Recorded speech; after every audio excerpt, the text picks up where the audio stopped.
Following, किसका किसका अध्ययन करने को कह रहा है, स्टडी ऑफ फॉलोइंग। तो इसमें अभी हमने आपको बता दिया है कि जो है हड़प्पा और मोहनजोदड़ो में आपका जो है, जिसमें अर्धनवेयर तक हम आपको बता चुके हैं। नेक्स्ट आगे बात कर रहे हैं यूनिट सेकंड। जो यूनिट सेकंड कहता है उसमें क्या क्या चीजें हैं, तो यूनिट सेकंड में जो चीजें आ रही हैं उनको हम देख ले रहे हैं। इसमें से भी बड़ा एक क्वेश्चन बड़ा जल्दी उठाता है, बड़ा सिंपल उठाता है। तो Buddhist, Jain and Hindus art, Buddhist, Jain and Hindus art समय का कह रहा है 300 ईसा पूर्व से 8वीं सदी ईस्वी तक का समय, ठीक है। जनरल इंट्रोडक्शन, सामान्य परिचय टू आर्ट, ठीक है, कला का सामान्य परिचय। ड्यूरिंग, किसके का, ठीक, किसका किसका कह रहा है, ड्यूरिंग मौर्यन, शुंग, कुषाण, गुप्त पीरियड, ठीक, किनका किनका, एक नंबर मौर्य, दूसरा शुंग, तीसरा कुषाण और चौथा Gupta period. Study of following sculptures, इन जो है मूर्त शिल्पों का अध्ययन किनका किनका, सबसे पहला कह रहा है lion capital from Sarnath, Sarnath, Sarnath से प्राप्त जो है, ठीक है, मौर्य काल का जो है आपका स्तंभ, जो लायन कैपिटल है, सिंह शीर्ष युक्त स्तंभ जो है उसके बारे में बात कर रहा है। मौर्य पीरियड का है, आपको पता होगा, ठीक है। पॉलिश्ड सैंडस्टोन में बनाया गया है। सीधे शब्दों में कहें तो चुनार, चुनार बलुआ, बलुआ पत्थर में है, चुनार बलुआ पत्थर में बनाया गया है, ठीक। वर्तमान में कलेक्शन इसका कहां पर, सारनाथ म्यूजियम, सारनाथ में ही है, ठीक। लायन कैपिटल के बारे में मैंने विधिवत आपको जो है चैनल पर हमने बताया है, इसका भी वीडियो पड़ा हुआ है, जो हमने कहा था कि लाट और परगहा के रूप में ये बांटे गए हैं, ठीक है। इस तरीके से ये तो आपकी हो गई जो है लाट, इसके ऊपर जो है परगहा के 5 भाग, जिसमें ऐसे एक प्रकार से इस तरीके से फिर उल्टे कमल की आकृति, ठीक, ये वाली हमने आपको बताई थी ऐसी आकृति, उसके ऊपर ये ऐसे डबल कंठ का, उसके ऊपर ये एक चौकी और उसके ऊपर एक कोई भी शीर्ष, तो शीर्ष, चौकी, कंठा, बैठकी, मेखला। एक बार हम लिख ले रहे हैं, ये है शीर्ष, शीर्ष, दूसरी है चौकी, चौकी, तीसरा ये है कंठा, कंठा, कंठा, ये जो उल्टे कमल की आकृति इसको कहते हैं बैठकी, बैठकी, ये जो है मेखला, जो नीचे गोल सर्किल में बनी हुई इसको कहते हैं मेखला, मेखला। तो संपूर्ण जो ये पार्ट है, 5 भाग जो इसके हमें दिखाई दे रहे हैं, इसको हम कहते हैं, ठीक, परगहा, परगहा, परगहा। और जो ये नीचे एरो टाइप में बना हुआ है ऐसा, ये एरो टाइप में बना हुआ पूरा है, जो एरो टाइप में मैंने इंडिकेट किया है, जो प्लान बिल्कुल ये दिख रहा है, इसको कहते हैं लाट, लाट, ठीक, लाट कहते हैं। तो सारनाथ का स्तंभ आपसे पूछा ही जाता है, तो ध्यान रखना कि ये जो है चुनार बलुआ पत्थर में है। सारे स्तंभों की औसत माप जो है वो 30 से 40 फीट है, 30 से 40 फीट है, औसत माप 30 से 40 फीट है। और वजन लगभग में इनका जो है सबका 100 टन के औसत वजन जो है हर स्तंभ का लगभग माना जाता है 100 टन है। शीर्ष में पशु जो बैठे हुए हैं 4 सिंह हैं, सिंह जो है क्या है, 4 सिंह आपके जो हैं, 4 सिंह वो कैसे बैठे हैं, उकड़ू बैठे हैं, ठीक, उकड़ू बैठे हैं, ठीक, ठीक, उकड़ू बैठे हुए 4 सिंह हैं, उकड़ू बैठे हुए हैं। और इसके अतिरिक्त ये चौकी जो आपकी, ये जो गोल वाली बनाई है हम चौकी, चौकी पर 4 पशु की आकृतियां हैं, जिसमें, ठीक है, सिंह या शेर, इसमें सिंह, ठीक है,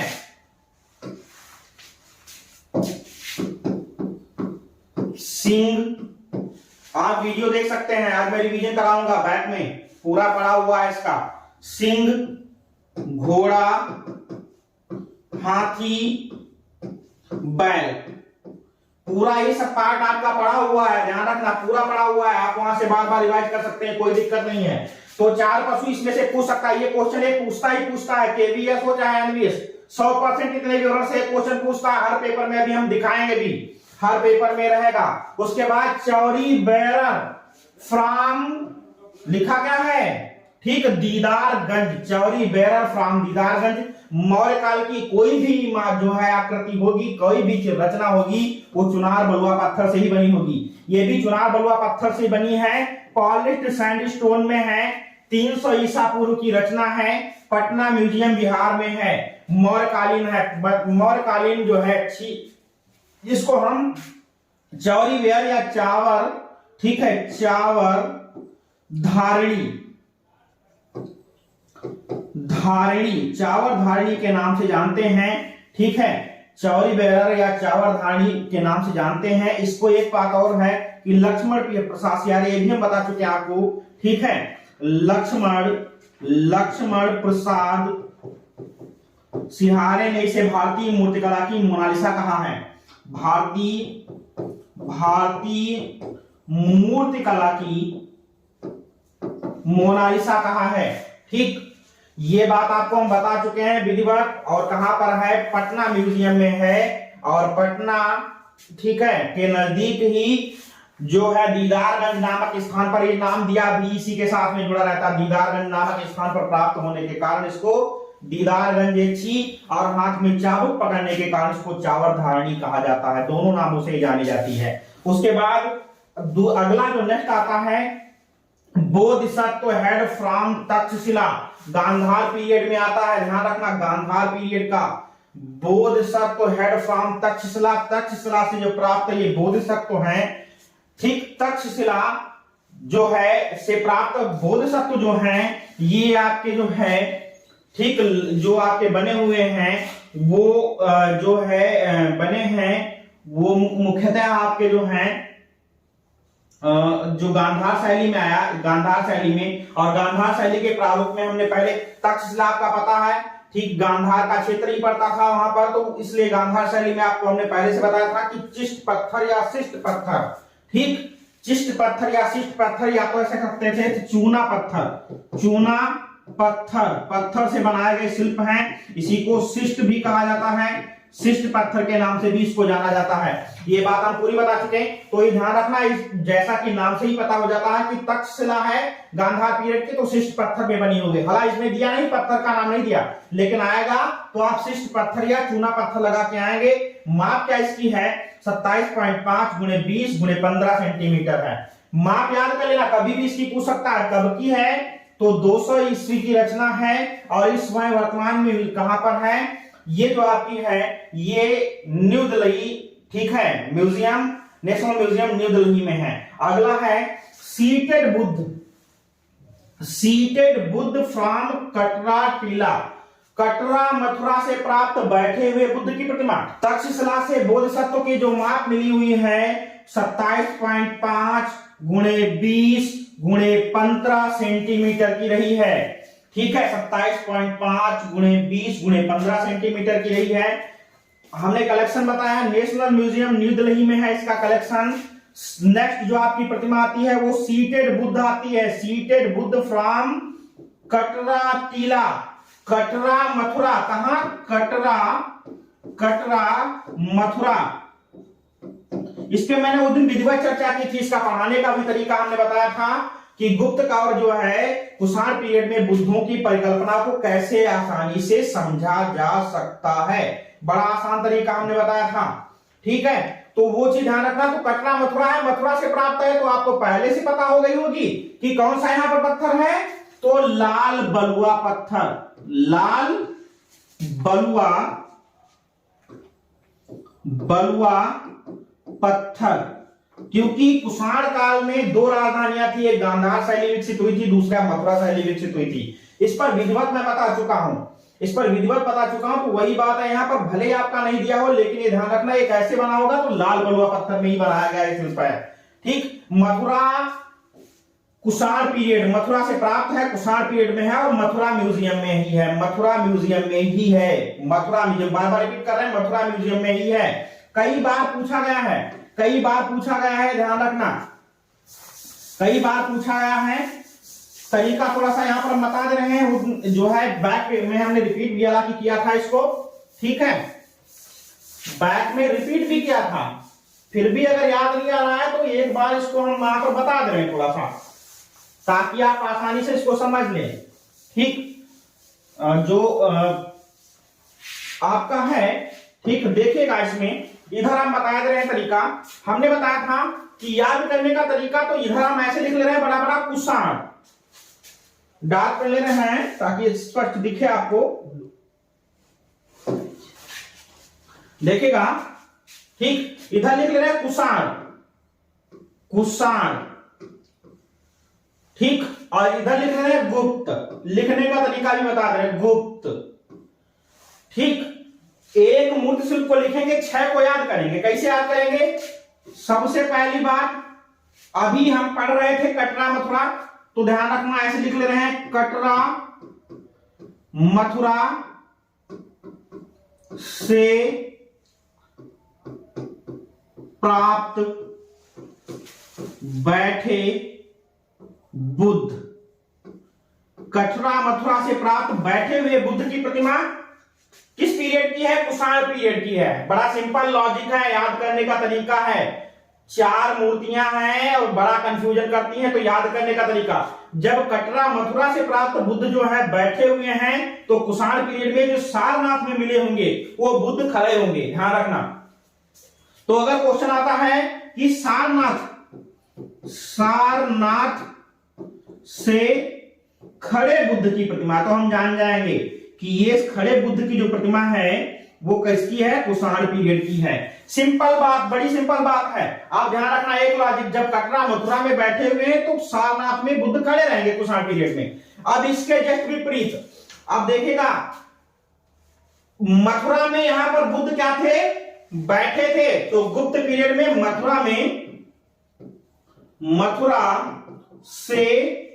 मथुरा से खड़े बुद्ध की प्रतिमा, खड़े बुद्ध की प्रतिमा अगर आ जाए, ऐसे लिखा हो मथुरा से प्राप्त खड़े बुद्ध की प्रतिमा, तो ध्यान रखना कि गुप्त पीरियड की हो गई हो, क्योंकि मैंने रीजनिंग का लॉजिक बड़ा आसान बता दिया।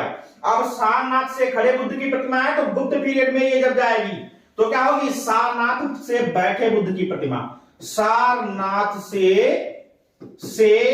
बैठे बुद्ध की प्रतिमा, बैठे बुद्ध की प्रतिमा, बुद्ध की प्रतिमा, बैठे बुद्ध की प्रतिमा।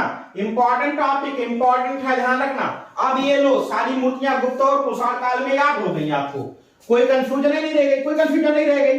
2 मूर्तियां और पूछी जाती हैं, उनको अलग से लिख रहे हैं। कुषाण पीरियड में आपकी आती है तोता तारुणी, तोता तारुणी, ठीक, तारुणी। इसको एक और नाम दिया जाता है यक्षी विद पैरॉट, यक्षी विद पैरॉट या तोता तारुणी। यक्षी विद पैरॉट अगर आता है, नेट में कई बार पूछा गया शिल्प है, तो कुषाण पीरियड में बनेगा। और यदि आपसे पूछता है, ठीक है, क्या पूछता है? कहता है कि भागलपुर बिहार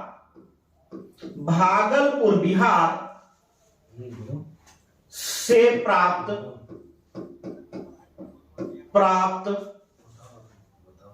तांबे की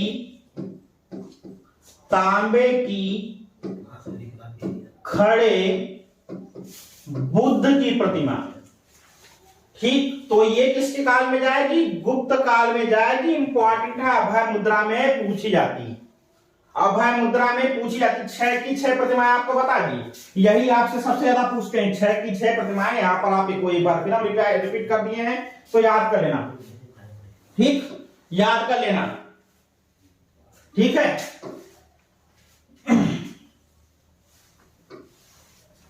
आगे हम बात कर रहे हैं, तो हमने सीटेड बुद्ध के बारे में कटरा टीला भी बता दिया। नेक्स्ट बात करते हैं अगला, सीटेड बुद्ध फ्रॉम सारनाथ। देखो जैसा कि वहां मैंने समझाया था, सीटेड बुद्ध फ्रॉम सारनाथ। अभी हमने बताया गुप्त पीरियड में जो है सारनाथ में प्राप्त होंगे, वो बैठे होंगे, क्योंकि सारनाथ में कुषाण पीरियड में खड़े बुद्ध थे। यही प्रतिमा आपको समझा रहे थे अभी, जस्ट यही प्रतिमा आपको जस्ट समझा रहे थे, वो ध्यान रखना। और वही बात देखो नीचे निकल करके आ गई, आपको बड़ा आसान से याद करने के तरीके में बता दिया था हमने। सीटेड बुद्ध फ्रॉम सारनाथ, सारनाथ से बैठे हुए बुद्ध की अगर प्रतिमा है, ठीक, तो कहां से होगी? गुप्त पीरियड में, क्योंकि बुद्ध सारनाथ में जब अभी थे कुषाण पीरियड में खड़े थे। एक रीजनिंग का तरीका बताया, उससे 5 शिल्प हैं, 5 में से 2 आपको यहाँ पर मिल ही रहे हैं। स्टोन में बना हुआ है, बुद्ध है जो स्टोन में बने हुए हैं। कैसा स्टोन है? तो रेड स्टोन है, लाल। कैसा है स्टोन? तो लाल पत्थर है, लाल पत्थर, ये भी लाल पत्थर में बनाया गया है। कलेक्शन कहां पर? सारनाथ म्यूजियम यूपी में है। जैन तीर्थंकर गुप्त काल स्टोन में बना हुआ है, स्टोन में बना हुआ। कलेक्शन कहां? 5 सेंचुरी का है। और वर्तमान स्टेट म्यूजियम लखनऊ में है, वर्तमान स्टेट म्यूजियम लखनऊ में है, ध्यान रखना, वर्तमान स्टेट म्यूजियम लखनऊ में है। नेक्स्ट, ये भी लाल पत्थर में है, ध्यान रखना, ये भी लाल पत्थर में। अगली बात करते हैं introduction of Ajanta, location, period, क्या बात कर रहा है इसमें याद करने को, या क्या जानकारी कह रहा है इंट्रोडक्शन, जानिए किसके बारे में? जनता के बारे में। क्या लोकेशन, पीरियड, किस समय, किस समय में क्या कार्य हुआ, ठीक। नंबर ऑफ केव, कितनी नंबर हैं, कितने चैत्य, कितने व्यवहार हैं, painting science, sculpture, subject and matter, ठीक है, एंड टेक्निक्स, ईटीसी। क्या माध्यम है? आपको पता होगा, टेम्परा माध्यम में चित्रकारी की गई है। लोकेशन तो आपको पता ही होगा, ठीक है, कि महाराष्ट्र राज्य के औरंगाबाद जिले में ये गुफाएं, औरंगाबाद जिले हेडक्वार्टर से जो है ये गुफाएं अजंता नामक स्थान पर, औरंगाबाद से 6 किलोमीटर, कहीं पर 102 भी दिखा होता है। और एलोरा से सबसे नजदीक 100 किलोमीटर। अगर अजंता से सबसे नजदीक की कौन सी गुफा पूछता है तो एलोरा। कहां, कितने किलोमीटर पर? 100 किलोमीटर पर। फरदापुर से 6 किलोमीटर, जलगांव स्टेशन से 61 किलोमीटर, कहीं पर 55 भी दिया होता है। ये स्थिति इसकी है। स्थिति ये हुई अजंता की, किस पत्थर से निर्मित हुई, तो ये तो हमने बता दिया, लोकेशन। अब बात करता है पीरियड अर्थात समय की। तो समय आपको पता होगा कि इन गुफाओं का समय 200 ईसा पूर्व मौर्य काल, गुफा संख्या 13 में मौर्यकालीन पालिश मिली हुई है। मौर्य काल की पालिश गुफा संख्या 13 में मिली हुई है। और गुफा संख्या 13 में मौर्यकालीन पालिश मिली होने के कारण सबसे प्राचीन गुफा हमारी गुफा संख्या 13 होगी। अगर यही बात कहता है कि चित्रण की दृष्टि से सबसे प्राचीन कौन सी गुफा है, तो चित्रण की जो है दृष्टि से सबसे प्राचीन गुफा संख्या 10 हो जाएगी, 10 हो जाएगी। समय हमने आपको बताया, तो समय जो आपका जाएगा ये सभी के अनुसार, विभिन्न विद्वानों के अनुसार जो भी मानक समय रहता है वो 200 ईसा पूर्व से 628 ईस्वी। अगर टोटल समय में कहता है कितने समय में ये बनके तैयार हुई, तो 850 वर्षों में कुल ये गुफाएं बनकर तैयार हुई। 850 वर्षों में ये गुफाएं बनकर के तैयार हुई हैं। इसमें से सबसे ज्यादा मत जो जाता है विंसेंट स्मिथ का जाता है और रायकृष्ण दास का जाता है, दोनों का मत जाता। नंबर ऑफ केव कहता है कितनी संख्याएं हैं, तो 29 नंबर तक की गुफाएं। क्यों? 14 और 15, गुफा संख्या 14 और 15 के मध्य में एक गुफा है जिसका बाद में पता भारत सरकार को पता चला जब इसकी सफाई कराई जा रही थी। तो सफाई के दौरान जब भारत सरकार को इसका पता चला तो इसका नाम लिख दिया गया 15A। तो इससे नंबरिंग 29 तक की है, लेकिन टोटल गुफाएं हैं 30, ठीक है। टोटल गुफाएं जो आपकी हैं वो 30 गुफाएं हैं। बड़ी सिंपल चीजें हैं, बड़ा अच्छे से याद करने का तरीका है। कैसी शिला पर? तो बेसाल्ट पत्थर, बेसाल्ट पत्थर, ब्रैकेट में इसको कह सकते हैं कि ग्रेनाइट, ठीक, ग्रेनाइट शिला को काट करके अजंता की गुफाएं बनाई गई। बेसाल्ट पत्थर या ब्रैकेट में ग्रेनाइट गुफा को काट करके, ग्रेनाइट पत्थर को काट करके ये बनाई गई हैं। कैसी हैं? तो ये अंग्रेजी के यू अक्षर के समान, गुफाओं की संरचना कैसी है? अंग्रेजी के यू अक्षर के समान या घोड़े के नाल के समान, घोड़े के नाल के समान, ठीक, जैसा घोड़े की नाल होती वैसी। कैसी है? तो ध्यान रखना, कैसे को कैसे, तो पूर्व से जो आपकी ये गुफाएं हैं वो पूर्व से पश्चिम की ओर, ठीक है, किधर से किधर की तरफ, तो पूर्व से पश्चिम की ओर। देखिएगा ये पूर्व से पश्चिम की ओर, ऐसे जैसे हमने बनाया है, आप ऐसे ये बना सकते हैं। पूर्व से पश्चिम की ओर जो आपकी गुफाएं निर्मित हैं। गुफा संख्या 16 से यहां पर एक सप्तकुंड जलप्रपात है जो ऊंचे से, ठीक है, नर्मदा की सहायक नदी जो आपकी है, ठीक है, बाघिनी, उसी से जो है जल निकलकर गिर रहा है, तो उसको सप्तकुंड या जलप्रपात के नाम से जाना जाता है, जो गुफा संख्या 16 के बिल्कुल सम्मुख में पड़ता है, या गुफा संख्या 16 से खड़े होकर के आप आराम से देख सकते हैं। ज्यादा डिटेल नहीं बताएंगे, फिर आपको पढ़ाते समय भी बताएंगे, बस मोटी मोटी चीजें अभी मैं कवर कर रहा हूं।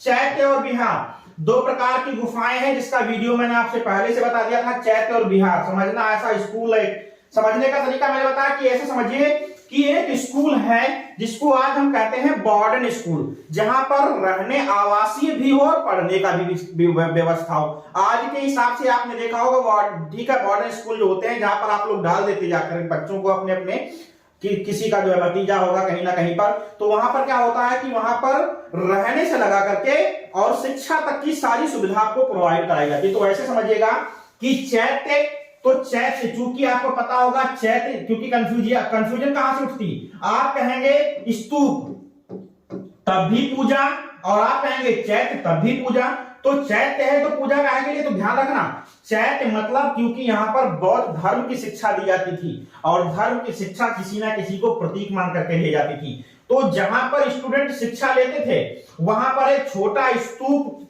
ठीक है, निर्मित किया जाता था और स्तूप को प्रतीक के तौर पर रख करके यहाँ पर अध्ययन का कार्य किया जाता है, इसलिए इसको पूजा का स्थान कहते हैं। चैत्य क्या है, तो पूजा का स्थान। समझने का तरीका, चैत्य पूजा का स्थान या कह सकते हो पाठशाला, बड़ा सिंपल शब्दों में कह सकते हो पाठशाला। पाठशाला जहां पर बच्चे शिक्षा ले रहे हो वो मंदिर, जैसे आप कहते हैं विद्यालय, तोड़ने का संधि विच्छेद विद्या धनालय, विद्या ठीक धनालय, विद्या का और आलय माने होता घर, विद्या का घर विद्यालय, इसलिए हम कहते हैं स्कूल एक मंदिर है। तो वही समझ लीजिएगा, वैसे ही सेंस आप लगाइए। तो जो पाठशाला जहां पर बच्चे पढ़ते थे उनको कहते थे चैत्य, और जहां पर बच्चे रहते थे पढ़ने के बाद वह उसे कहते थे विहार। तो इसे क्या कहते हैं, बौद्ध भिक्षुओं का निवास स्थान, बौद्ध भिक्षुओं का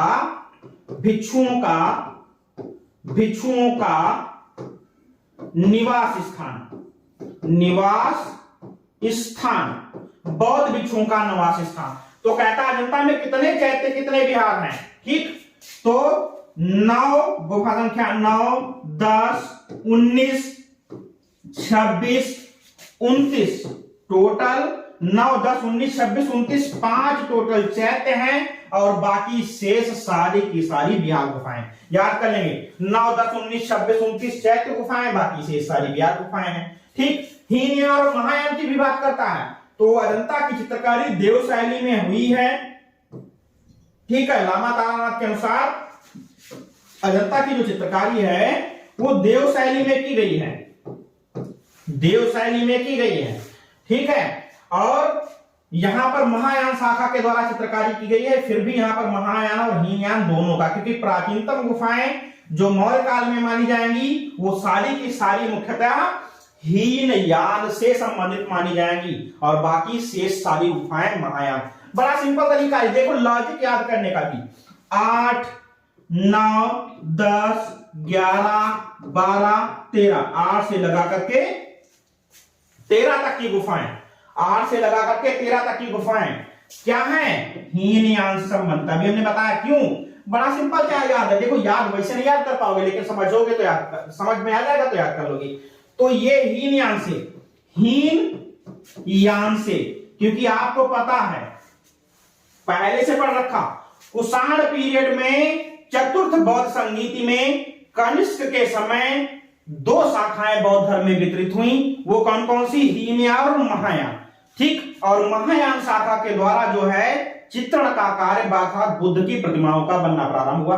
लेकिन हमने पढ़ा गुफा संख्या 13 में मौर्यकालीन पालिश है, तो जाहिर सी बात है कुषाण से पहले की ये गुफा है, तो कुषाण से पहले की गुफा होगी तो हमको लगता है हमेशा हीनयान ही रहेगी, क्योंकि सांची में भी आपको मूर्तिकला नहीं मिलती है, बुद्ध की मूर्तियां नहीं मिलेगी, भरूच में भी नहीं मिलेगी, अजंता में भी नहीं मिलेगी। तो बड़ी सिंपल बात है, जितनी मौर्यकालीन गुफाएं बन गई थी वो सारी की सारी हीनयान से, और बाकी आगे जितनी भी गुफाएं बनी होंगी वो सारी महायान से हो गई।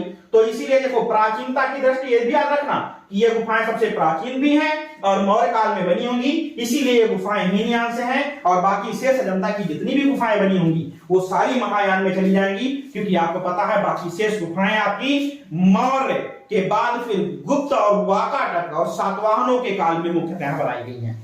गुप्त वाकाटक सातवाहनों के काल में। इसमें सर्वश्रेष्ठ कार्य गुप्त काल में, सर्वाधिक कार्य वाकाटक में। हालांकि अब कई बुकों में गुप्त काल सर्वाधिक कार्य भी आ गया है, इसलिए ध्यान देना कि जनता की गुफाओं में अगर गुप्त ऑप्शन में दिया होता तो फिलहाल गुप्ता लगा के आएंगे। ठीक, तो ये ध्यान रखना। तो ये बात आ गई आपकी पेंटिंग्स की बात करता है। अभी हमने आपको बताया यहाँ पर फ्रेस्को माध्यम को अपनाया गया और टेम्परा को जो है टेम्परा विधि से चित्रकारी की गई है। तो यहाँ पर ध्यान रखना टेम्परा विधि से ही पेंटिंग का कार्य करेंगे, जिसमें मुख्यतः पेंटिंग आपकी अभी पूछेगा ही, आगे देगा ही।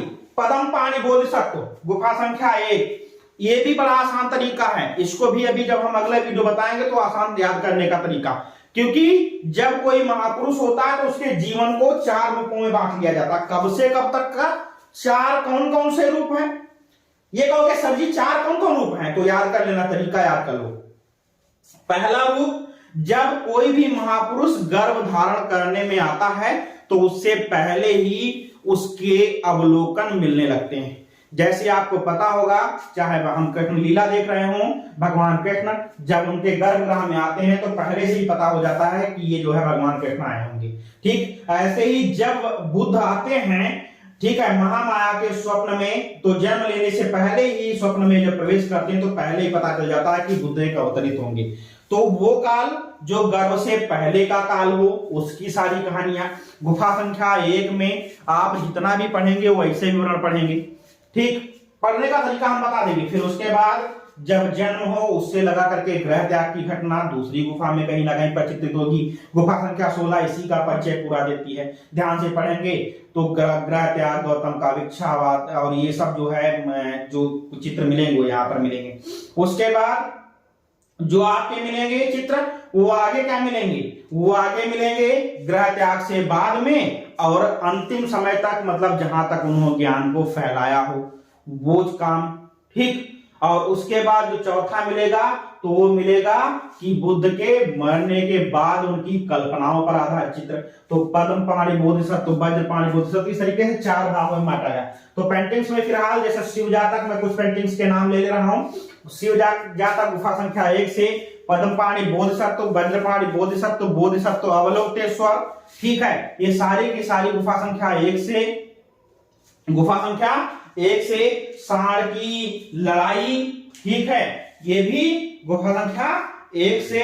ठीक है, गुफा संख्या 1 से। इसी के साथ में शाम जातक, छदन जातक, राजकीय शोभा यात्रा। ठीक, गुफा संख्या 10 से। गुफा संख्या 9 में ठीक महामाया, सॉरी जो है आसीन नारी, आसीन नारी और पशुओं को खदेड़ते हुए चरवाहे, ये आता रहता है। इसके अतिरिक्त एक गुफा संख्या 1 से काली राजकुमारी, गुफा संख्या 16 से मरणासुर राजकुमारी, गुफा संख्या 17 से श्रृंगार करती राजकुमारी। ठीक है, श्रृंगार करती गुफा संख्या 2 से झोला झूलती राजकुमारी। ठीक है, इनका चित्रण आपका आता रहता है। तो जो कुछ पेंटिंग्स रहेंगी वो उनको मैं एक साथ में एक वीडियो में कवर कर दूंगा, वो आपकी आती रहती हैं। इसी के साथ बुद्ध का प्रलोभन गुफा संख्या 17। ठीक है, और इसी के साथ में जो आपके आते हैं, ठीक, हंस जातक आता है। ठीक, आपका आता है गुफा संख्या 17 से 16 के भी कुछ चित्र आते हैं जैसे आपका है। ठीक है, तो वो सारी बातें जो आई, जो आए हुए चित्र हैं वो मैंने एक बार रिपीट कर दिया, इतना सारा लिख नहीं सकते थे इसलिए आपको स्पेशल बता दिया। तो ये सारी पेंटिंग्स, स्कल्पचर के मामले में एक मूर्ति शिल्प गुफा संख्या 26 का मार विजय बहुत ज्यादा पूछा जाता है। मार विजय, ठीक, मार विजय और धर्म चक्र प्रवर्तन मुद्रा में बुद्ध गुफा संख्या 26 में 2 मूर्ति शिल्प मिलेंगे। एक तो मार विजय, दूसरा धर्म चक्र प्रवर्तन मुद्रा में बुद्ध, 2 मूर्ति शिल्प गुफा संख्या जो है 26 से मिले हुए हैं। चलिए खैर, आप सिलेबस में जो आती चीजें हैं वो हम बात कर ले रहे हैं एक बार। ठीक, जो सिलेबस में जो चीजें हैं उन पर बात कर ले रहे हैं। ठीक, देखेगा तो अभी हमने आपको बताया था कि वो तो मैंने पूरी बात बता दी। अब क्या कह रहा है? Study of following. Study of following किसकी किसकी कह रहा है? कह रहा है पेंटिंग्स एंड स्कल्पचर्स। तो पेंटिंग्स एंड स्कल्पचर्स अभी हमने बताया था पद्म पाणि बोधिसत्व अजंता गुफा संख्या केव नंबर 1। अभी हमने बताया था पद्म पाणि, वज्र पाणि, अवलोकेतेश्वर। केंद्रीयता का नियम, केंद्रीयता का नियम ये अवलोकितेश्वर, अवलोकितेश्वर, अवलोकितेश्वर नामक चित्र में जो है लागू किया गया है। ठीक है, काल्पनिक परिप्रेक्ष्य अजंता में मिलता है। काल्पनिक परिप्रेक्ष्य अजंता में मिलता है। काल्पनिक परिप्रेक्ष्य, ध्यान रखना यहां पर वैज्ञानिक परिप्रेक्ष्य का कोई प्रयोग नहीं है। आपसे पूछे अजंता में किसका परिप्रेक्ष्य का है, हम कहेंगे काल्पनिक परिप्रेक्ष्य का प्रयोग मिलता है। और किस चित्र में सर्वाधिक दिखाई देता है काल्पनिक परिप्रेक्ष्य का सबसे अच्छा प्रमाण कौन सा चित्र दर्शाता है, तो हम क्या कहेंगे, ठीक है, क्या कहेंगे, ध्यान रखना। तो ये जो है, ठीक, यशोधरा की भिक्षा या राहुल समर्पण, दोनों एक ही चित्र हैं। यशोधरा, ठीक, यशोधरा की भिक्षा, ठीक, या राहुल समर्पण, कौन सा चित्र, राहुल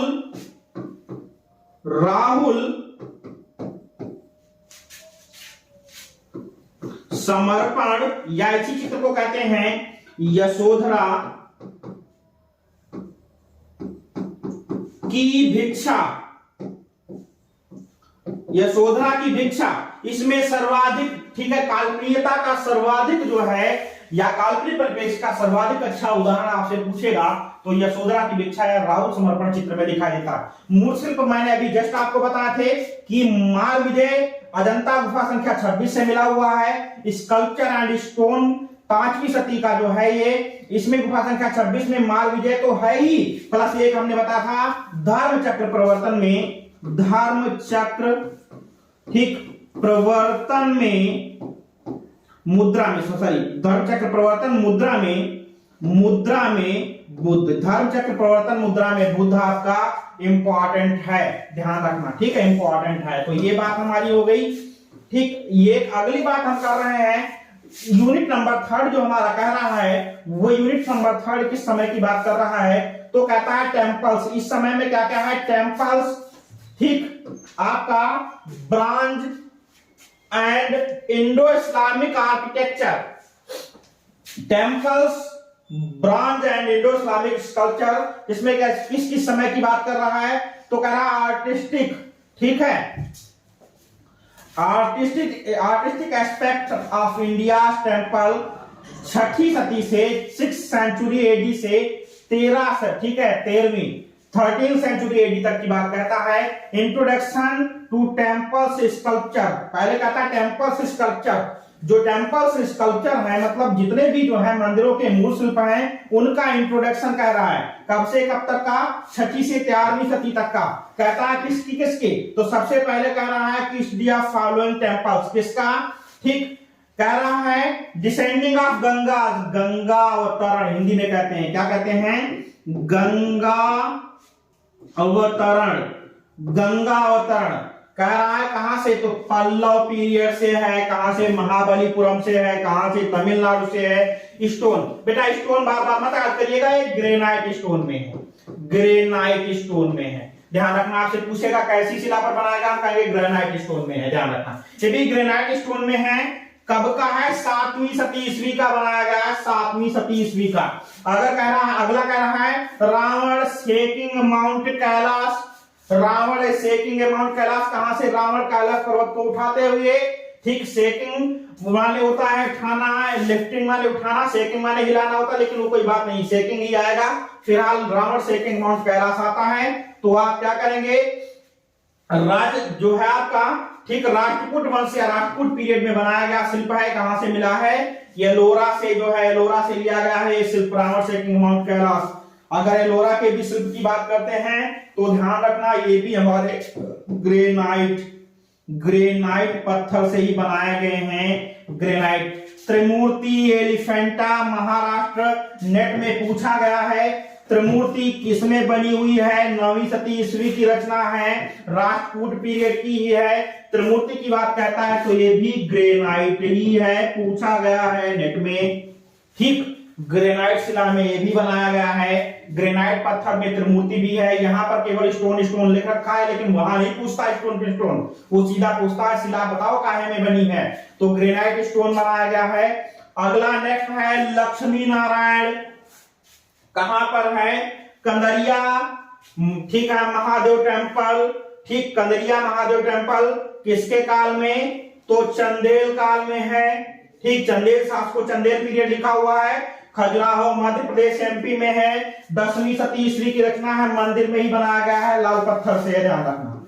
ठीक है, अगली बात करते हैं, नेक्स्ट बात करते हैं। ठीक है,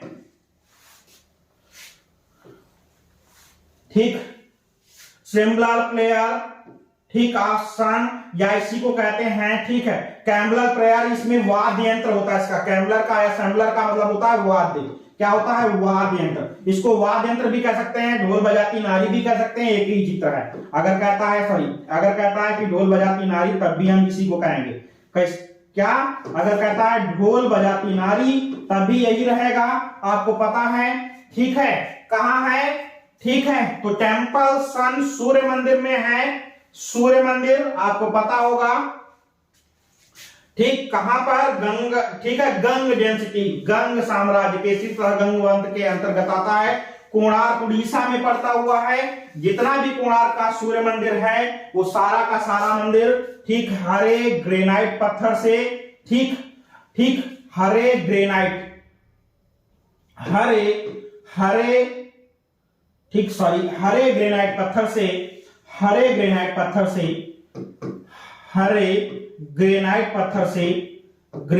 पत्थर से बना हुआ है, हरे ग्रेनाइट पत्थर से बना हुआ है। सिर्फ गर्भगृह में जो है बनी हुई मूर्ति शिल्प जो भगवान सूर्य देव की है, और बढ़ेरी पर नवग्रहों की मूर्ति, कहां पर, बढ़ेरी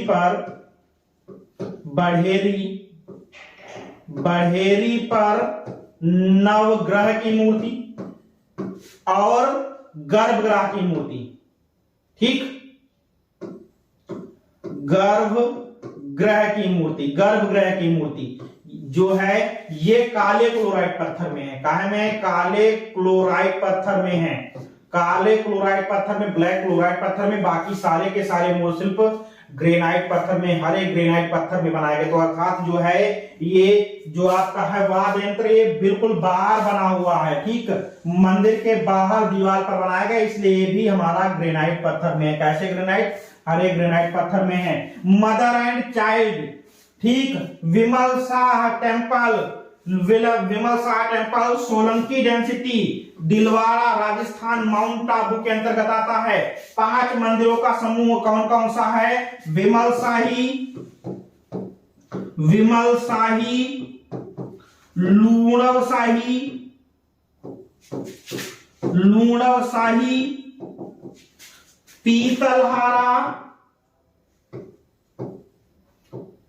पीतलहारा, ठीक, ऋषभदेव या आदिनाथ, ठीक, ऋषभ देव आदिनाथ मंदिर,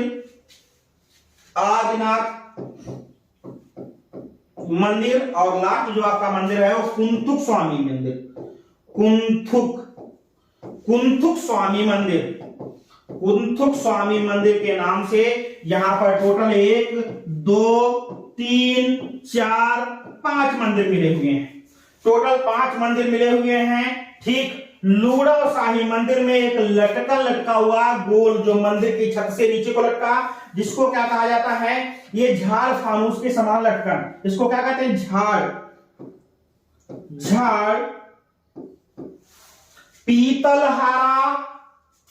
पीतलहारा, ठीक है, ये लिखा हुआ है पीतलहारा, इधर मैं लिख दे रहा हूं, दोबारा रिपीट कर दे रहा हूं अगर मिस्टेक है दिख रहा तो।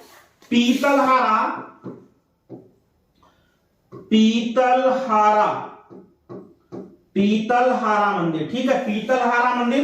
अभी हमने बताया कि जो है लूणव शाही मंदिर में कैसा, ठीक, झाड़ झाड़ फानूस के समान लटका हुआ है, ये इसकी विशेषता है, हमेशा पूछ लिया जाता है। और विमल शाही मंदिर में mother and child NVS just back paper पूछा गया। जो प्रतिमा है काय की है, ग्रेनाइट की है। जितने भी शिल्प हैं वो सारे के सारे ग्रेनाइट पत्थर में हैं, और बाकी संपूर्ण मूर्ति जितने भी मंदिर बने हुए हैं वो सफेद संगमरमर में बने हुए हैं। मूर्ति शिल्प जितने भी हैं वो ग्रेनाइट पत्थर में हैं, और बाकी का सारा सफेद संगमरमर में बनाया गया है। जितना भी है मंदिर सारा का सारा सफेद संगमरमर में बनाया गया है। अभी क्लियर आपका यहां तक? कोई समस्या भी हो रही हो तो बताएं। ठीक, नेक्स्ट आगे की बात कर रहे हैं। आगे की बात हम कर रहे हैं इंट्रोडक्शन इन इंडिया। ठीक, इंट्रोडक्शन टू इंडियन ब्रॉन्जेस। ठीक, इंडियन ब्रॉन्जेस। ठीक, इंट्रोडक्शन टू इंडियन ब्रॉन्जेस। ठीक है, ब्रॉन्ज माने कांसा। भारत में कांस्य ढलाई की परिकल्पना, उसके बारे में क्या क्या चीजें हैं। ठीक, तो ब्रॉन्ज के बारे में कहता है मेथड ऑफ कास्टिंग। ठीक, सैंड। ठीक, जो सॉलिड लिखा हुआ है, सॉलिड एंड होलो। सॉलिड मतलब ठोस और होलो। ठीक, खोखली मोम ढलाई। एक होती है ठोस मोम ढलाई, ठोस, और दूसरी होती है खोखली मोम ढलाई। दो मोम ढलाई की पद्धतियों के बाद कहता है, एक तो सोल्ड, दूसरी होलो। एक ठोस, दूसरी खोखली। मेथड ऑफ कास्टिंग, ढलाई की पद्धति। हालांकि मूर्ति शिल्प जो है 4 प्रकार के बांटे गए हैं अध्ययन के आधार पर, जो 4 टेक्निकों में बांट दिया जाता है। बड़ा सिंपल याद करना है। ठीक है, थोड़ा सा इस पे हम चर्चा करेंगे नॉर्मल, ताकि आपको कुछ याद हो जाए। थोड़ा सा, बहुत ज्यादा तो नहीं बताएंगे।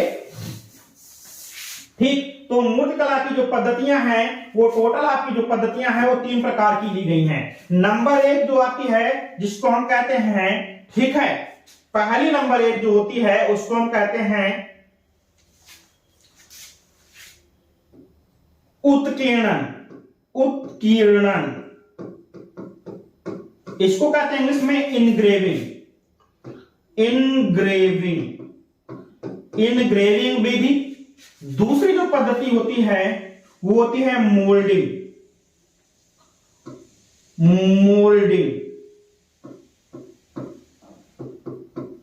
ठीक, मोल्डिंग। ठीक, इसको कहते हैं हिंदी में सांचा विधि। सांचा, लेकिन सांचा वो सांचा नहीं, मिट्टी का सांचा, तो इसलिए इसको मोल्डिंग भी कहते हैं। ठीक, तो मोल्डिंग ही याद रखिएगा, नहीं सांचा में आप गड़बड़ कर देंगे। मोल्डिंग विधि। तीसरी जो होती है उसको कहते हैं कास्टिंग।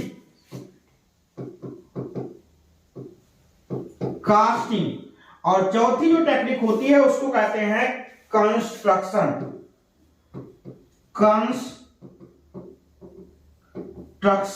4 प्रकार से मूर्ति शिल्प बनाने संभव हैं। बड़ी सिंपल बात है, 4 प्रकार से मूर्ति शिल्प बनाने संभव हैं। उत्कीर्णन हमेशा हाथ धातु की जाती है, अर्थात हाथी दांत। ठीक, हाथी दांत, लकड़ी,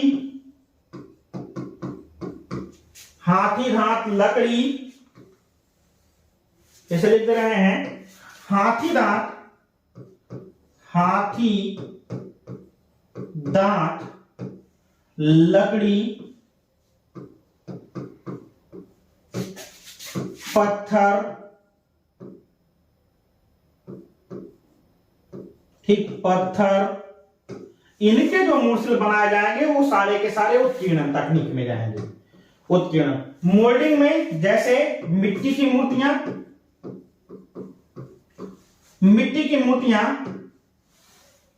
श्रेमिक मूर्तियां मोल्डिंग में जाएंगी। कास्टिंग तकनीक जैसा कि नाम से सिद्ध होता है, पिघली हुई धातु से मूर्ति शिल्प बनाना। इसको हम कहते हैं, सीधा कह सकते हैं धातु ढलाई।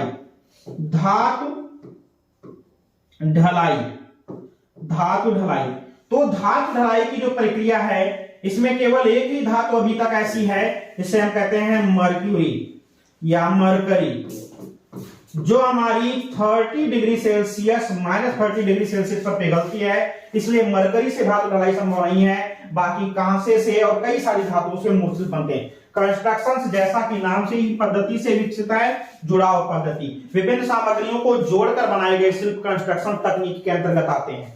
ठीक है, जैसे आप घर में निर्माण करते हैं, घर का निर्माण करते हैं तो मिट्टी, बालू, ठीक है, और आपका जो है स्टील, इन सब चीजों की जरूरत पड़ती है। ऐसी पद्धति को हम कंस्ट्रक्शंस कहते हैं। हालांकि कास्टिंग तकनीक की दो विधियां हैं। इसमें एक विधि है सैंड मोल्ड कास्टिंग,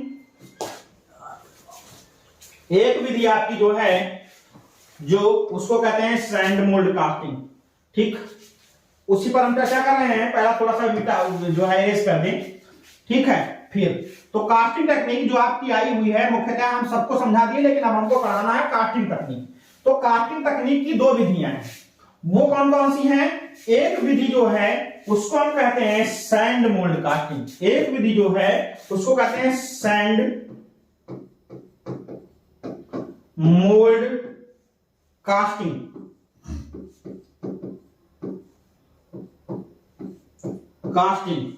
एक विधि है सैंड मोल्ड कास्टिंग। दूसरी जो हमारी विधि जाती है उसको कहते हैं, ठीक, डोगरा तकनीकी। डोगरा तकनीक, डोगरा तकनीक, इसमें मिट्टी के सांचे के द्वारा, इसमें मोम का लूडो बना करके जो है पद्धति को डोगरा तकनीकी हमारी सबसे ज्यादा अच्छी है, जिसको डोगरा तकनीकी, मधुशिष्ट तकनीकी, लुप्त मोम ढलाई, लुप्त मोम ढलाई और लास्ट वैक्स प्रोसेस के नाम से जानते हैं। एक ही विधि है। तो ये आपकी जो सबसे इंपॉर्टेंट है वो यही डोगरा कांस्य ढलाई आएगी, इसमें मधुशिष्ट तकनीकी, लुप्त मोम ढलाई या कास्ट, ठीक है, लास्ट वैक्स प्रोसेस के नाम से इसको जाना जाता है। ये पद्धति ही आपकी पूछी जाएगी। और ये पद्धति का प्रारंभ जो होता है वो मोहनजोदड़ो की नर्तकी से होता है। और इस पद्धति की पराकाष्ठा हमको दिखाई देती है, वो दिखाई देती है चोल पीरियड में। ठीक, चोल पीरियड में इस पद्धति की अगर आपसे कहता पराकाष्ठा कहां दिखाई देगी, मतलब इसका चरमोत्कर्ष कहां दिखाई देगा, तो वो आपको दिखाई देगा ठीक कहां पर, चोल पीरियड में। और उसी को लेकर के यहां पर बात भी कही गई है, मेथड, ठीक, मेकिंग ऑफ मोल्ड, ठीक, सबसे पहले मोल्ड को बनाना, फिर उसके बाद फिल कोर, और उसके बाद, ठीक है, डिस्ट्रॉय ऑफ मोल्ड। और पूरे प्रोसेस को बताएंगे तो टोटल 7 पार्ट हैं, 60 पार्ट हैं, जो मैं कल इसको आपको दिखा करके बता दूंगा। ठीक है, क्योंकि ऐसे बोलने से नहीं समझ में आएगा। कल मैं इसको जो है गूगल पर आपको जो है यहीं पर विधिवत पीडीएफ के दायरे में समझा दूंगा। 7 जो है टोटल 7 प्रोसेस में आती है, गुजरती है। मूर्ति बनाने की प्रक्रिया टोटल 7 प्रोसेस में गुजरती है, वो आपको कल दिखा करके हम बता देंगे। फिलहाल अभी हम आपको बता रहे हैं इससे आगे की बात। तो इसमें जो चीजें आ रही हैं वो आ रही है, यहां पर देख लीजिएगा। तो नटराज की मूर्ति, जैसा कि आपको पता है, ये नटराज तंजौर तमिलनाडु डिस्ट्रिक्ट, तमिलनाडु, देखिए तंजौर डिस्ट्रिक्ट तमिलनाडु, चोल पीरियड, हमने भी पराकाष्ठा की बात कही थी 12वीं शती ईस्वी में। ठीक है, नटराज की बात हम कर रहे हैं। तो एक बार फिर देख रहे हैं, नटराज तंजौर डिस्ट्रिक्ट तमिलनाडु में है, चोल पीरियड में है, 12वीं शती ईस्वी की है। कलेक्शन वर्तमान में नेशनल म्यूजियम नई दिल्ली में है। ठीक है, चोल पीरियड में चतुर्भुजी प्रतिमाओं की ज्यादा से ज्यादा विशेषता रही है। चतुर्भुजी, चोल काल में चतुर्भुजी प्रतिमाओं की ज्यादा से ज्यादा विशेषता रही है। देवी उमा चोल पीरियड, दोनों की दोनों कांस्य में ही बनाई गई हैं, दोनों की दोनों कांस्य विधि में बनाई गई हैं। और कैसी है, तो हम कहेंगे मधुशिष्ट तकनीक में ढलाई के द्वारा बनाई गई प्रतिमाएं। चोल पीरियड, 12वीं शती, वर्तमान में नेशनल म्यूजियम नई दिल्ली। कभी भी पूछ सकते हैं इन दोनों के बारे में, ठीक, कभी भी इन दोनों के बारे में पूछ सकते हैं। नेक्स्ट अगर हम बात कर रहे हैं अगली, तो आगे हम बात कर रहे हैं, तो ये artistic aspects of the Indo Islamic architecture, जिसमें study of following architecture, Qutub Minar, Taj Mahal, Gol Gumbaz, इन तीनों के लाइव में आपको मैंने विधिवत बता रखे हैं विवरण। हालांकि मैं इस पे जो है कल 6 यूनिट जो है हमारा जो यूनिट चतुर्थ है और इसके बारे में जो है 6 के बारे में मैं बात करूंगा। ठीक है, संख्या 6 और चतुर्थ यूनिट नंबर 4, यूनिट नंबर 4 एक दिन में ही पूरा नहीं हो पाएगा क्योंकि काफी लंबा समय हो जाएगा। ठीक, यूनिट 4 इसके बारे में हम आपको कल बताएंगे। आगे हम बात कर रहे हैं अभी पेपर, जो आपका पेपर है आगे थोड़ा सा अभी जो है आगे और स्टडी कर लें, क्योंकि आपको पता है पेपर नजदीक आ रहा है, तो ज्यादा से ज्यादा जितना आप 1 घंटे 1.5 घंटे समय दे सकते हैं तो आप देने की कोशिश करें। पेपर जैसा कि मैंने अभी आपसे बताया था कि आगे हम पेपर की बात करेंगे। यूनिट आपका जो नेक्स्ट यूनिट हमारा 4th यूनिट है, ये कल हम आपको कवर करेंगे। ठीक है, 4th यूनिट आपका जो है कल कवर करेंगे और कल आपकी जो है लाइव क्लास ही रहेगी, तो उसी में शायद कवर करेंगे। अभी फिलहाल हम बात कर रहे हैं पेपर की, जो क्वेश्चन आए हुए हैं उन पर। 2017 का पेपर हम हल करने जा रहे हैं आज। ठीक है, 2017 का पेपर हम हल करने जा रहे हैं। जो आपका है 2017 का पेपर हल करने जा रहे हैं। शायद स्पष्ट दिखे नहीं, ये तो मैं नहीं कह सकता हूं कि स्पष्ट दिखेगा, लेकिन क्वेश्चन आप ध्यानपूर्वक सुनिएगा तो जरूर सुनाई देगा, क्योंकि इसका कोई पीडीएफ मिल नहीं रहा है, तो थोड़ा सा समस्याएं हो रही हैं। ठीक है, मेरे पास बैक पेपर रखा हुआ, उसी से मैंने पीडीएफ जो है इसकी क्रिएट की है, तो थोड़ा सा समस्या होगी क्योंकि मिल नहीं रहा है, मगर फिलहाल समझने में आसानी से आएगा, ऐसी कोई दिक्कत नहीं है। आप विधिवत देख लीजिएगा, एक एक क्वेश्चन हम पढ़ेंगे इसमें जो आया हुआ है। ये पेपर जैसा कि मैंने अभी आपसे पहले से बताया था, ठीक, कि समझने के लिए कैसे, देखो यहां पर लिखा हुआ जो चीज मैं अभी बता रहा था, ये लिखा हुआ है आर्ट एई। ठीक है, 2017 एई, यहां पर देखो बिल्कुल ये लिखा हुआ है एई, है ना, देखा कि नहीं लिखा, यहां पर एई, ठीक, एई ये लिखा हुआ है। तभी मैंने कहा था कि जो है किसी भी पेपर को जब देखेंगे तो आप समझ जाएंगे आसानी से कि ये यहां का पेपर है। ठीक, चलिए बात करते हैं। तो पहला क्वेश्चन इसमें जो आपका आ रहा है वो क्वेश्चन आ रहा है, सांची की मूर्तिकला में इर्द गिर्द रैलिंग सहित बोधि वृक्ष, क्योंकि हमने उस दिन ही बताया था कि यहां पर सारे के सारे प्रतीकात्मक चित्र मिले हुए हैं, बुद्ध की कोई मूर्ति शिल्प नहीं मिले हुए हैं, क्योंकि ये सारे के सारे हमारे जितने भी हैं वो हीन यान के प्रतीक के रूप में जो है चित्रित है। अभी बैक में बोल करके आए, तो वही बात करा कि सांची की मूर्तियों में इर्द गिर्द रैलिंग सहित बोधि वृक्ष का चित्र बुद्ध के जीवन की किस कड़ी को निरूपित करता है। सांची की मूर्तिकला में इर्द गिर्द रेलिंग सहित बोधि वृक्ष का चित्र बुद्ध के जीवन की किस कड़ी को निरूपित करता है। बुद्ध द्वारा बोधत्व, ठीक है, या बुद्ध द्वारा बोधिसत्व, या बुद्ध द्वारा बोधिसत्व प्राप्त करने की अवस्था, बुद्ध द्वारा बोधिसत्व प्राप्त करने की अवस्था। पेपर आपका 2017 केवीएस का पेपर 2017 का हम हल कर रहे हैं। इससे पहले वाला पेपर 2016 का हमने हल करवा दिया है, जो आपके चैनल पर पहले से पड़ा हुआ है। अभी आपका जो लास्ट पेपर बचा हुआ है केवीएस का, वो बचा हुआ है 2018 का, जो आपको इसी पर हल करवा दिया जाएगा और आप इसके सारे क्वेश्चनों को विधिवत देख सकते हैं। नेक्स्ट बात करते हैं अगले क्वेश्चन की। सूर्य मंदिर भारत में कहां स्थित है। बड़े सिंपल क्वेश्चन है, जैसा कि सिलेबस से भी चीजें हमको कवर हुई हैं, वही चीजें यहां पर पूछी भी गई हैं। तो सूर्य मंदिर भारत में कहां स्थित है। अभी हमने बताया था कोणार्क में सूर्य मंदिर उड़ीसा में है, केसरी गंग वंश के दौरान बनाया गया है। सारी बातें अभी हम आपको कवर करके आए। ठीक है, नेक्स्ट क्वेश्चन जो इसका है, अगला क्वेश्चन, रागमाला चित्रों में किसका निरूपण है। तो राग रागिनियों का, ठीक, राग रागिनियों का निरूपण है। रागमाला चित्रों में राग रागिनियों का निरूपण किया गया है। Question number 103। नेक्स्ट क्वेश्चन आपका जो आता है, प्रसिद्ध समकालीन आधुनिक भारतीय छापा चित्र। प्रसिद्ध समकालीन आधुनिक भारतीय छापा चित्र, मर्द औरत और पेड़, मदर, ठीक है, मर्द औरत और पेड़, ठीक, man women and tree, English में आपको सिलेबस में आगे मिलेगा।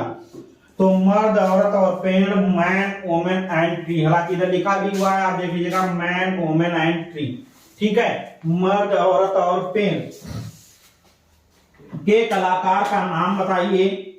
के लक्ष्मण गौड़,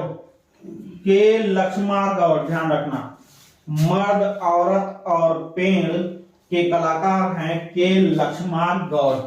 नेक्स्ट अगला हम क्वेश्चन हल कर रहे हैं। मुगल काल में कलाकार जिस स्थान पर चित्रकारी करते थे उसे क्या कहा जाता था? तो मुगल काल में जो कलाकार हैं जिस स्थान पर चित्रकारी करते थे उसे कहा जाता था कारखाना। क्या कहा जाता था? जहां पर बैठ करके ये लोग चित्रकारी, मुगल काल में कलाकार जिस स्थान पर चित्रकारी करते थे उसे क्या कहा जाता था? जहां पर ये बैठकर चित्रकारी करते थे उसको हम कहते थे कारखाना, ठीक, कारखाना। इंपॉर्टेंट है क्वेश्चन, कभी भी पूछ सकता है, तो कारखाना कहा जाता था, ध्यान रखना।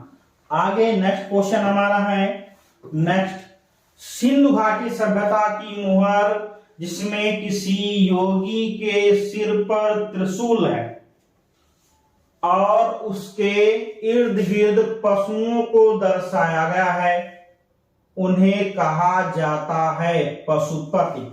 बहुत इंपॉर्टेंट है, कई बार ये आया हुआ है, हर बार आपको कहीं ना कहीं पर एक ना एक चीज घुमा फिरा करके देगा। कहीं पर मुहर का नाम पूछेगा तो पशुपति है, कहीं पर आपसे पशु कहेगा तो कहेगा किस पशु की आकृति नहीं है। और हमने बताया कि मेरा इससे पहला वाला वीडियो जिसमें मुहर के बारे में विधिवत बताया गया है, अच्छा है, उसको सही से देख लें, ठीक है। गैंडा, भैंसा, ठीक, गेंडा, भैंसा, सिंह और हाथी।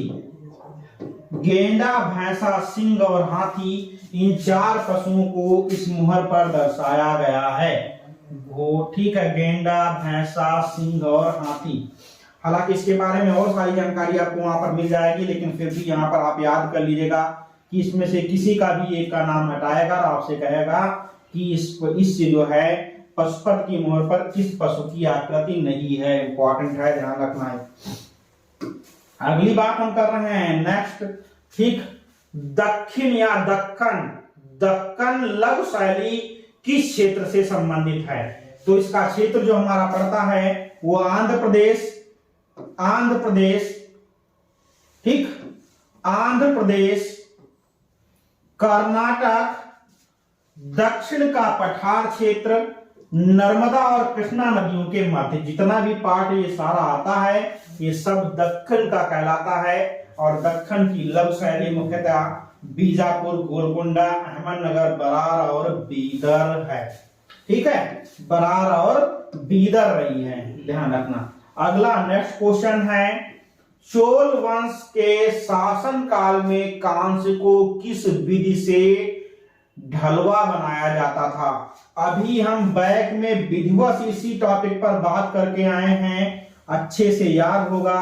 अभी हमने बताया था मधुच्छिष्ट विधा, ठीक, मधुच्छिष्ट विधा, व्यर्थ मोम प्रक्रिया, जिसको हम लास्ट वैक्स प्रोसेस कहते हैं, लास्ट वैक्स प्रोसेस कहते हैं। बड़ी इंपॉर्टेंट है, कभी भी इसके प्रोसेस को पूछ सकता है, कभी भी इसकी टेक्निक की बात कर सकता है, ठीक, घुमा फिरा करके एक क्वेश्चन देगा ही देगा। हमें केवल और केवल इसके प्रोसेस को ही समझाना रह गया है, बाकी मैंने सारी बातें बता दी। और प्रोसेस मैंने कहा मैं आपको जो है वीडियो पिक के साथ दिखाऊंगा तो ज्यादा समझ में आएगा, इसलिए मैंने केवल प्रोसेस को रोका है। मगर एक क्वेश्चन आप मानिएगा कि 100% आता ही आता रहता है इसका। नेक्स्ट है, रविन्द्रनाथ टैगोर ने किससे अपनी चित्र शैली का विकास किया? ठीक है, तो जो इन्होंने विकास किया, ठीक, वो लेखन की अशुद्धियों से विकास किया, इसीलिए इस कला आलोचकों ने इनके चित्रों को इरेजर्स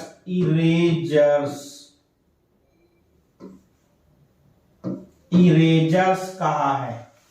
लेख जो है कला समीक्षकों ने इनके जो है चित्रों को इरेजर्स कहा है। ठीक, किसने कहा इरेजर्स?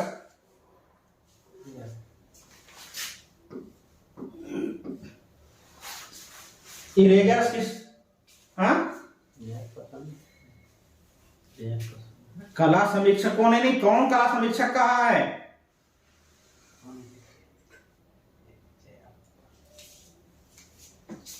रविंद्रनाथ ने स्वयं कहा अपने आप को।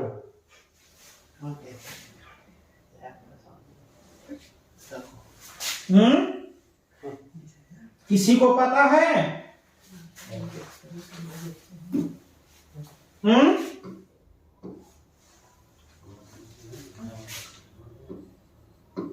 जया अप्पा स्वामी। ठीक, जया अप्पा स्वामी ने इनके चित्रों के विवरण के आधार पर इरेजर्स कहा है, और इनकी जो कला बताई है वो कहा लेखन की अशुद्धियों से। कहां पर गए थे, कौन सी कविता लिख रहे थे जब इसकी लेखन की अशुद्धियों के कारण इनका चित्र बन गया था? वो कौन सा जो है ग्रंथ है या कौन सा कविता है? ठीक है, पूर्वी नामक कविता का जब लेखन कर रहे थे, पूर्वी नामक कविता का लेखन कर रहे थे, तो उसी के दौरान बार बार लिखकर काट रहे थे, इरेज कर रहे थे, और वहीं से जो है इनको उसमें चित्र की जो है झलक निकल के आई, या चित्र झलक कर निकल के आया, और वहीं से इन्होंने चित्रकारी करना प्रारंभ कर दिया था। ये ध्यान रखना, बड़ा इंपॉर्टेंट टॉपिक है इनका, कभी भी पूछ सकता है। 68 वर्ष की अवस्था में इन्होंने चित्रकारी का कार्य किया था। ठीक है, नेक्स्ट बात करते हैं। अनुपम सूद एक प्रसिद्ध समकालीन आधुनिक भारतीय छापा चित्रकार हैं, जिन्होंने माध्यम में कार्य किया है। किस माध्यम में कार्य किया है? तो अभी अमलांकन या एचिंग में कार्य किया है, ध्यान रखना। ठीक है, अनुपम सूद ने एचिंग में कार्य किया है। अनुपम सूद ने एचिंग, ठीक है, अनुपम सूद ने एचिंग में कार्य किया है। कौन सा इनका सबसे ज्यादा प्रसिद्ध छापा चित्र है? ऑफ वॉल, दीवारों से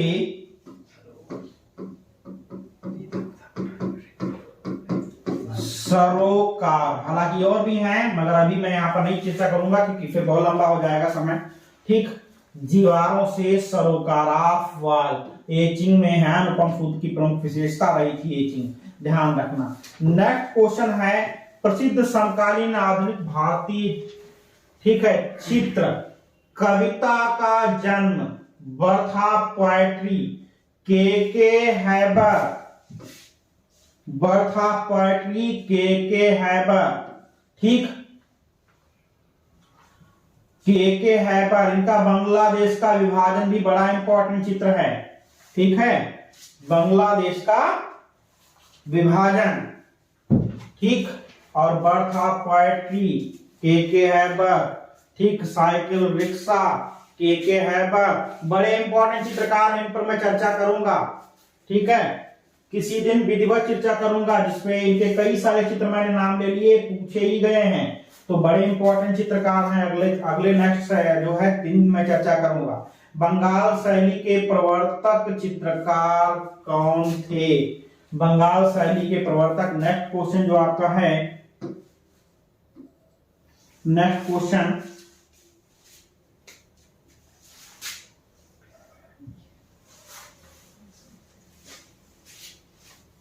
ठीक है, काफी समय भी हो गया है, बोर्ड भी हैंग कर गया है थोड़ा सा, तो अब कल बताएंगे। ठीक।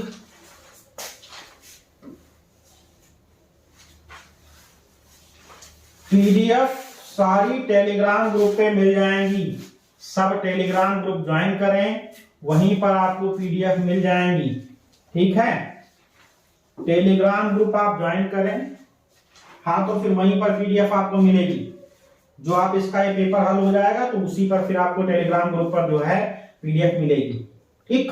बंगाल शैली के प्रवर्तक आपके जो हैं वो अवनीन्द्रनाथ टैगोर हैं। Question number 112। इसके बाद जो है आगे का जो है कल मैं बताऊंगा, जितना भी विवरण है वो आगे का जो है कल आपको बताया जाएगा। ठीक है।